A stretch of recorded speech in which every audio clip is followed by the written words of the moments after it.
At Christmas, my own father blocked the doorway to our family home and told me I was no longer his child. His voice was ice, but the real cut came from the sight of his wife smirking right behind him, enjoying every second. I'd been invited for dinner only to be humiliated in front of everyone, but I didn't beg, and I didn't break. I walked to my car, dialed one number, and within 7 minutes, every guest at that table, his friends, his allies, got up and left. That was the night they tried to erase me from my own bloodline, and instead exposed just how much power I had left. My name is Evan Cole, and I'm about to share the full story. Before I do, can you say hi in the comments, or let me know where you're watching from? I love seeing how far my story can reach. It's a reminder, I'm not standing in this alone. Thank you. And now let me tell you everything. If my story resonates with you, please subscribe. Your support helps me keep speaking the truth, and maybe it means no one else will have to face the kind of betrayal I did, especially not from their own family. The marble steps up to my father's Myers Park estate gleamed like ice under the soft glow of the lanterns. A sharp December wind knifed through my coat, carrying with it the metallic tang of frost. Behind the massive iron doors, warm light spilled from crystal chandeliers, and the muffled strains of a string quartet drifted into the night. Carols meant to soften edges and mask intent. I told myself, stay calm, watch, don't let them write your reaction. My hand tightened briefly around the keys in my pocket, the small gardening knife dangling from the ring pressing against my palm, a habit from years of keeping tools close. Richard filled the doorway before I could cross the threshold, tailored black suit crisp against the white marble. His expression was carved from stone. "You're not family anymore," he said, each word measured and cold. "Turn around and leave." Behind him, Vanessa's low, satisfied laugh slipped past his shoulder like smoke, her hand resting lightly on Brandon's arm. Brandon's eyes met mine, steady and laced with the kind of smugness that comes from knowing the game is stacked in your favor. I didn't argue, didn't give them the scene they wanted. I simply nodded once, a small, sharp movement, and turned away. My gaze flickered to the seating chart tucked into a carved alcove by the door. My name was there, then crossed through with a faint, deliberate smudge. The guest list wasn't an invitation. It was bait. By the time I reached my truck in the long tree-lined drive, the air felt less cold, more clear. I slid into the driver's seat, shut the door, and dialed from the console. The name lit up on the screen. Graham Boyd Direct. "Start," I said when Graham picked up. "Already ready," he replied, his voice flat, unsurprised. He'd seen this coming. Through the windshield, one of the estate security men watched me with the patient anticipation of someone expecting a blow-up. I met his stare, then turned the key, breathing steady. From the corner of my eye, I caught movement in the golden windows. Guests rising from their seats almost in unison, a murmur swelling, then spilling into confusion. Waitstaff hesitated mid-step, their trays tilting. The quartet's music faltered and stopped. 7 minutes later, the dining room was nearly empty. The trap they'd set for me had snapped on empty air. I shifted in to drive the road toward Plaza Midwood opening in the headlights. Now it's my turn to set the table. Davidson, North Carolina. My mother's old house smelled faintly of cedar and damp earth in winter. I was 11 when she crouched beside me in the garden one icy night, showing me how to work compost into the soil. "Trees survive the wind because of their roots," she'd said, brushing dirt from her gloves. That stayed with me, strength drawn from what's beneath the surface, unseen but unshakable. Richard remarried within 3 years of her funeral. The first dinner with Vanessa and her son was a study and reorganization. Brandon sat beside Richard Vanessa at the head of the table. I was placed at a smaller side table, the kind usually reserved for children or overflow guests. The message was subtle but deliberate. It only got clearer with time. Invitations to family events came late, or not at all. At Christmas, my chair would be missing from the main dining room. A framed portrait of the new family hung in the center of the foyer. Richard, Vanessa, Brandon, my absence as obvious as the chandelier overhead. When Richard invited me to design the landscape for a luxury development, the plans revealed it would bulldoze the Maple Hill community garden I'd helped establish. I refused. Not for money, not for prestige, not for him. You're a traitor to your own blood. Richard had snapped in his office glass walls, framing the city skyline like a trophy. Vanessa didn't even look at me when she added, "He's simply not cut out for our level." That was the day I walked out of the Kerrigan Group for good, turning freelance, building my own network from the ground up. A year later, at a downtown gala, Vanessa smiled sweetly in front of one of Richard's biggest investors and asked, "Still planting flowers for rich people?" The laughter that followed was light, but it cut deep. I left before dessert and didn't take their calls after. What they didn't know, what I never mentioned, was that I'd been working quietly with the city's planning board to protect the Maple Hill Gardens from developers. One commissioner owed me a favor, one I suspected I might need someday. Driving past the twinkling storefronts of Plaza Midwood that Christmas night, I glanced down at my calloused hands on the steering wheel. Those weren't the hands Richard had shaped, but my mother's rooted in work that mattered steady enough to weather any storm. A week before Christmas, my phone lit up with Richard's name while I was sanding a walnut shelf in my Plaza Midwood loft. I let it ring twice, wiped sawdust from my hands, and answered on speaker. "Let's put the past aside," he said, voice warm like a salesman's handshake. "We're having a small private dinner on Christmas. Graham will be there. A few investors. I'd like you to come." The blade of the sander thumped to a stop. "A small dinner," I repeated, steady. "A family evening," he said. We were still on the line when another voice slipped through from his end. Muffled but close, Vanessa's low and precise. "Seat him by the door. Make sure he's isolated. Graham will see Brandon's the future." Brandon answered, amused. "He'll stick out like a paper napkin at a state dinner."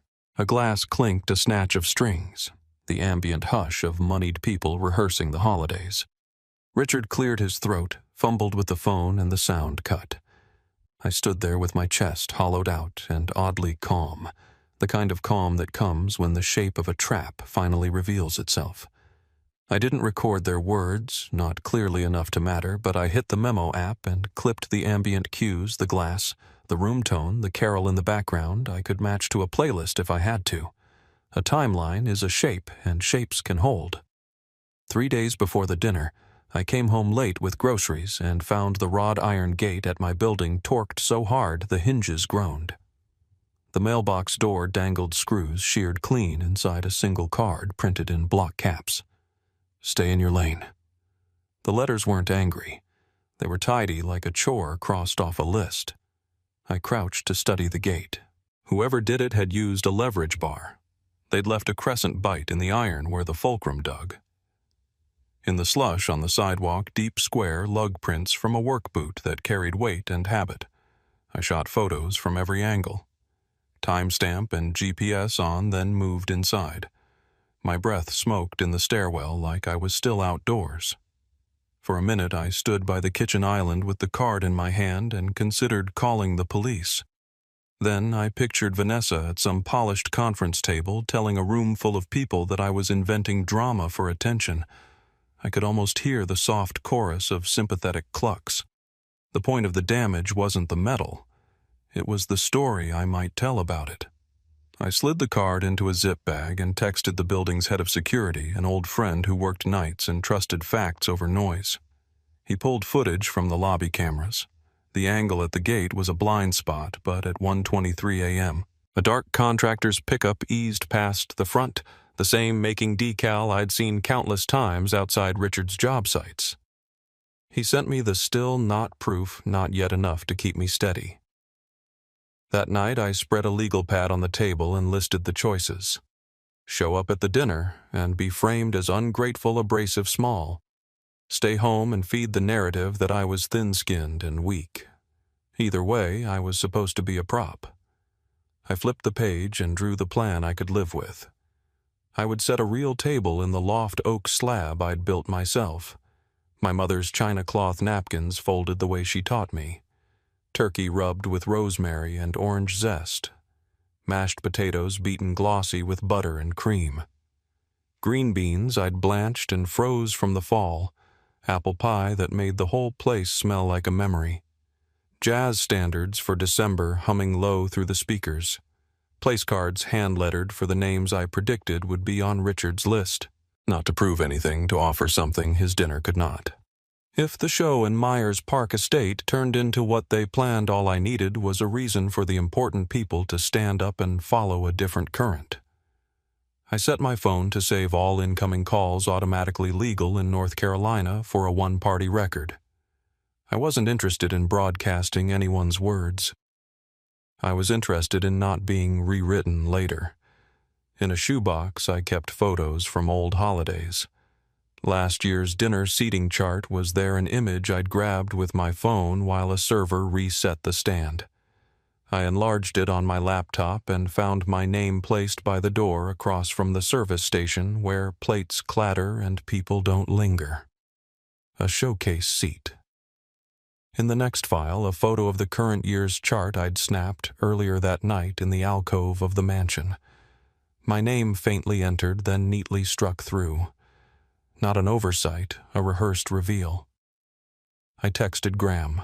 If they turn me into an object lesson, I want the guests to see a real meal. I'll be ready.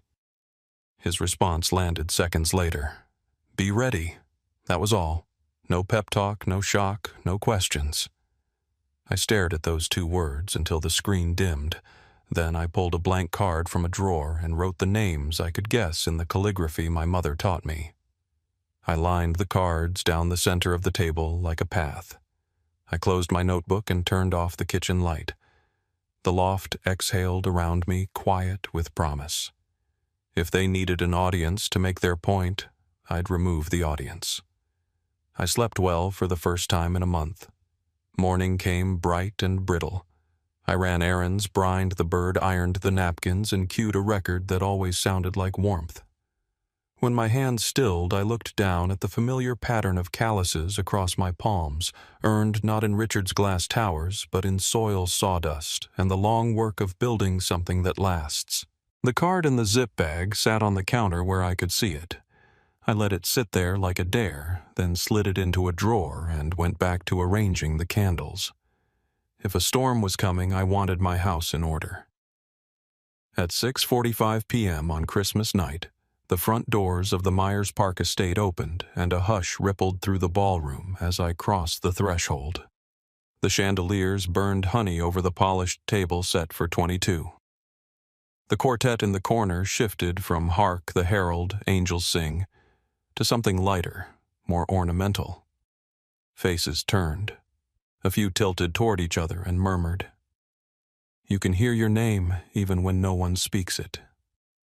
Vanessa's gaze fell to my shoes, plain leather clean but not couture, and flicked back up with a smile trained to cut without leaving a mark. Brandon lifted his champagne and took a slow sip as if toasting a moment he'd been promised. My place card waited at the end of the table by the service door where waiters brushed past with trays and drafts curled under the sill. The chair was a half step lower than the rest.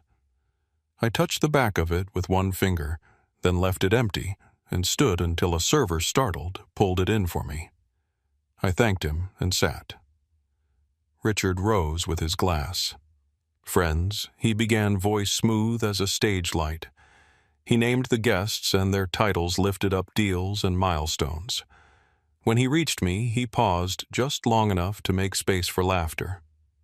And this is Evan, who still remind me, what exactly do you do these days? A titter carried down the table from the middle seats where people feel safest. I smiled as if I'd missed the joke and let the sound run its course. Vanessa leaned forward on her elbows, the diamonds at her throat catching and throwing the room's glow. We were just talking about Maple Hill, she said brightly. The luxury complex. You were going to design the grounds, weren't you? Brandon didn't wait. He walked away. Shame. Some of us recognize a once-in-a-lifetime opportunity when it shows up. I set my wine glass down with care and turned my head to find Graham.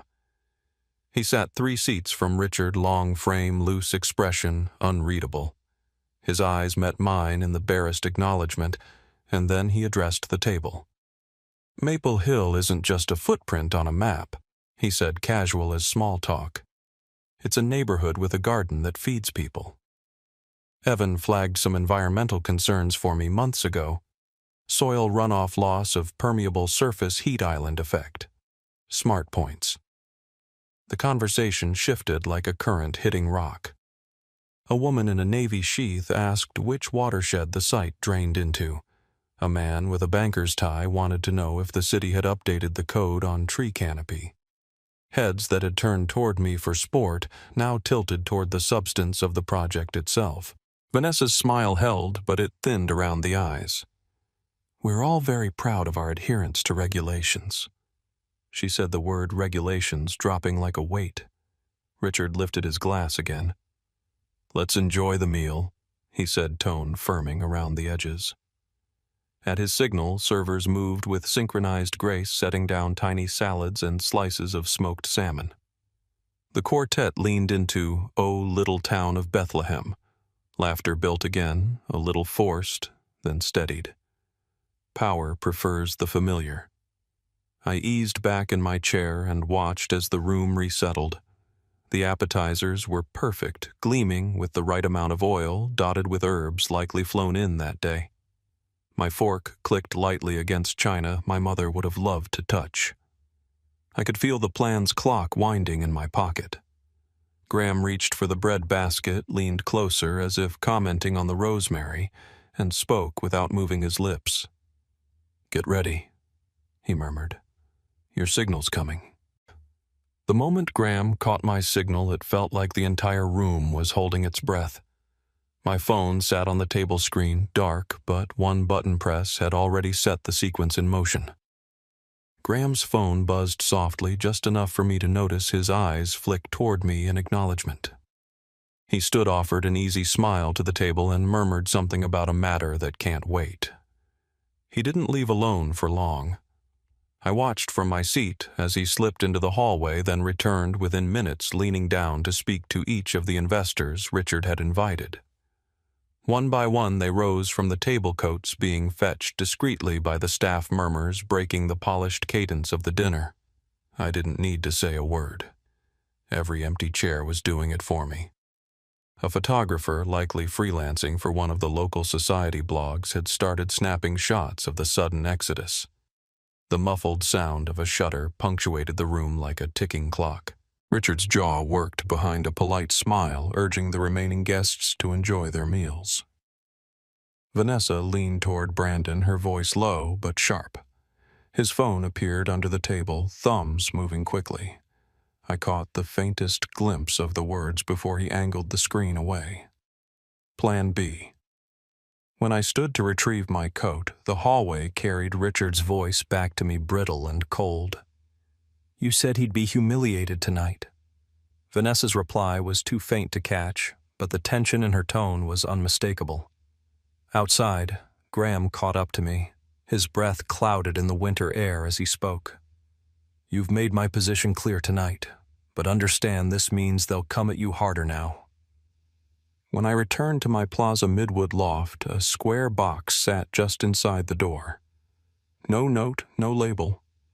Inside was a potted plant, dead, the roots yanked out, soil scattered like dust. My fingers curled around the ceramic rim. This wasn't just intimidation. It was a personal declaration of war. The next morning, the December light barely filtered through my loft's tall windows when I noticed the fresh scratch along the doorframe. The lock had been tampered with, metal gouged and edges scraped. Nothing seemed missing, but my drafting table was in disarray, blueprints and sketches shuffled like someone had been searching for something.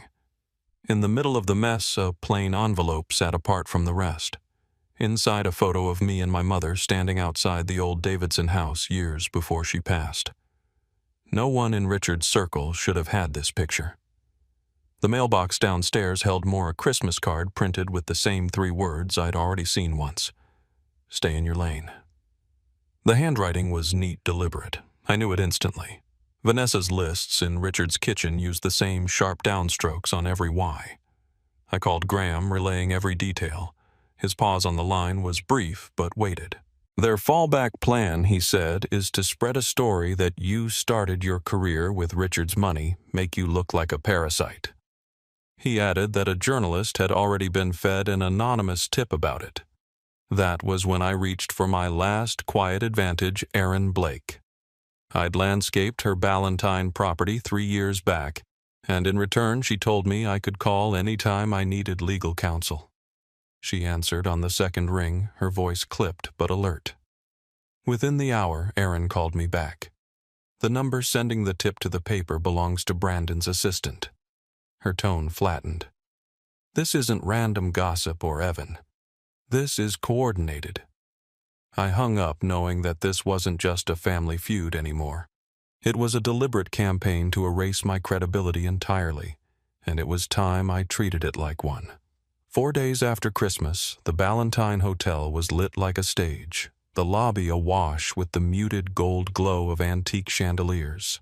Graham had invited me to the business lunch, and his tone was casual, but I knew better. He was setting the stage. Richard didn't know I would be there. I spotted them the moment they entered. Vanessa, in a deep red dress hair swept into a perfect twist, her arm locked with Brandon's in a display that tried too hard. Richard kept his gaze forward, but the air shifted. The low hum of conversation across the room shifted toward sharper whispers. The story about guests walking out of his Christmas dinner had made its way here leaked, I suspected, by one of the servers who had witnessed the exodus firsthand. Graham took the podium with effortless authority. His speech wasn't long, but it was precise, his praise for my Maple Hill redevelopment project framed as an example of preserving the character of Charlotte while ensuring environmental accountability. I caught the sideways glances at Richard from several investors, their expressions edged with doubt. One of them, a man I knew only through brief introductions, leaned toward me at the break. You know, Richard signed Maple Hill over to Brandon after Christmas. His voice was low, almost apologetic, but the words hit like a slap. When Erin Blake arrived, she didn't waste time. She handed me a manila folder inside printed emails from Brandon's assistant to a journalist, complete with timestamps, subject lines, and enough detail to gut the smear campaign before it hit the page.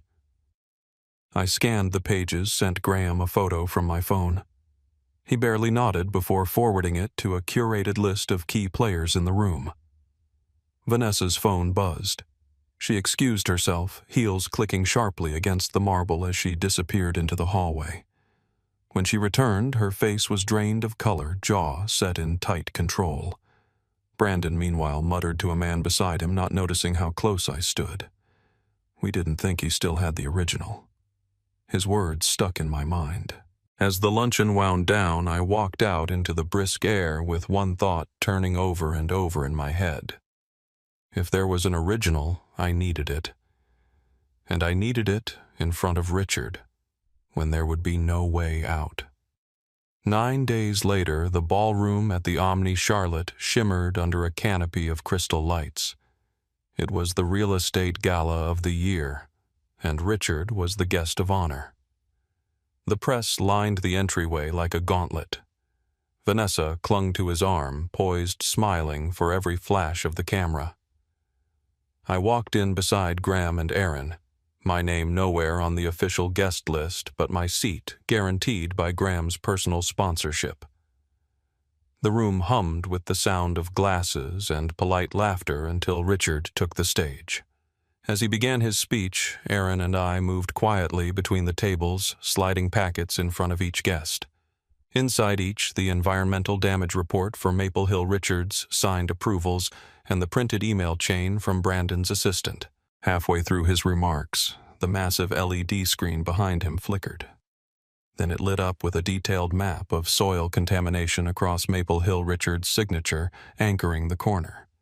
The silence was instant, then fractured by murmurs that grew louder with each passing second. A journalist broke from the crowd, stepping toward the stage with a microphone. Mr. Kerrigan, would you care to comment on this? His voice carried.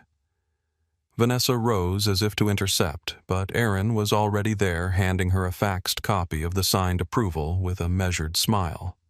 Graham's voice cut through the noise. Effective immediately, I'm withdrawing all investment from projects under Richard Kerrigan's control. That capital will be redirected to Evan Cole and his initiatives. His words landed like the slam of a gavel. Another investor stood and called Richard out directly for allowing Vanessa and Brandon to manipulate both strategy and execution. Richard's head turned toward me, his eyes sharp but unsteady. "You think this is winning?" he said, his voice low enough that only I heard. "I think it's defending what you taught me to value," I replied evenly. "Reputation." Vanessa left without a word, pulling 2 loyal guests behind her. Richard remained stranded on the stage, the press closing in. I left the gala knowing the balance had shifted. I'd won this round, but Brandon's careless admission still echoed in my mind. Somewhere out there, the original was waiting, and with it, the final piece of leverage I didn't yet understand. 2 days after the gala, the gray afternoon light over so bled through the tall windows of Aaron's law office. The 3 of us, Aaron, Graham, and I, sat around her glass conference table, the hum of traffic below barely audible. The email printouts lay between us, marked and annotated. "If we can find that file," Graham said, tapping the page with a thick finger, "Richard won't have a single argument left." Aaron's eyes narrowed at the text. "This part," she said, circling a faint blank space at the bottom of one email. "Looks like a hyperlink that was deleted."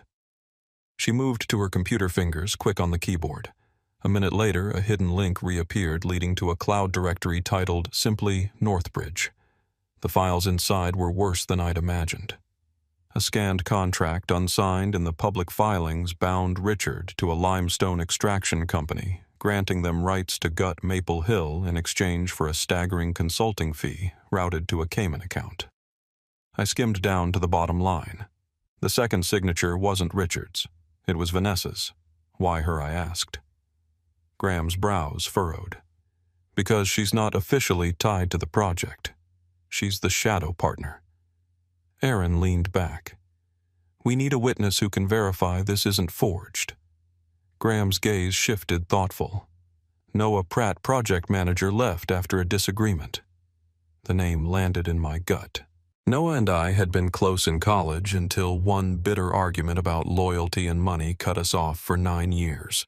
By nightfall, I was driving toward a small North Carolina town, the kind with one diner and a gas station that closed at 8:30. Noah answered his door with a guarded expression, leaning against the frame. "I'm not getting dragged into your family mess," he said before I'd even explained. I pulled the printed contract from my coat pocket and held it out. He didn't take it at first, but when he read Vanessa's name, something in his jaw shifted. "She told me she'd ruin my career if I talked," he said, finally. "She almost did." I didn't push. He stared at the paper for a long moment before handing it back. "I'll do it. But my name stays out of it until the very end." Driving back under the cold stretch of highway, I realized this wasn't just about clearing my name. It was about dismantling an entire web that had strangled more than just me for years. 9 days later, the Charlotte City Council chamber was packed. Rows of reporters lined the back, their cameras already aimed at the long table where Richard and Vanessa sat with a wall of lawyers behind them. The scent of polished wood and coffee hung in the air. I didn't take the seat at the opposing table. Instead, I sat in the public gallery 4 rows back as if I were an observer. Let them think I'd backed off. The council chair opened the hearing with the usual formalities. Richard's attorney began to frame Maple Hill as a visionary investment when Graham rose, his voice calm but carrying through the room. "Before we continue," he said, "I'd like to submit a document for the record." The monitors around the chamber lit up with the Northbridge contract, the Cayman account numbers visible in bold. A ripple moved through the room. Vanessa kept her chin high, but I saw the flicker in her eyes. The door at the back opened and Noah walked in. The council clerk introduced him as a former project manager with first-hand involvement in the internal meetings. He took the stand, swore in, and confirmed the signatures, dates, and payment arrangements. Vanessa spoke up, her voice sharp. That signature was forged. Erin stood holding up a small flash drive. "This is security footage from my office," she said evenly. "It shows you signing this contract last spring." The footage rolled on the monitors, and Vanessa's silence afterward was deafening. One council member leaned into his mic. "We've also received an anonymous complaint from a former employee of Mrs. Kerrigan that corroborates all of this. The walls seem to close in on them." Richard's shoulders tightened. Vanessa looked away. I stood then, my voice steady. "I'm not here for revenge. I'm here to end a cycle that's damaged more than just my family. It's endangered this city's trust." Richard met my eyes. The fight in his expression was gone, replaced by something closer to resignation. The council voted unanimously to suspend the Maple Hill project and initiate a full financial investigation. Security moved to escort Richard and Vanessa from the chamber for questioning. As the room emptied, Graham stepped to my side, leaning just close enough. "Northbridge is only the beginning," he murmured. "There's more if you want to keep going." Outside Charlotte's sky was a flat silver rain falling in fine threads. I stood on the steps, the noise of the city curling around me. The battle was over. 7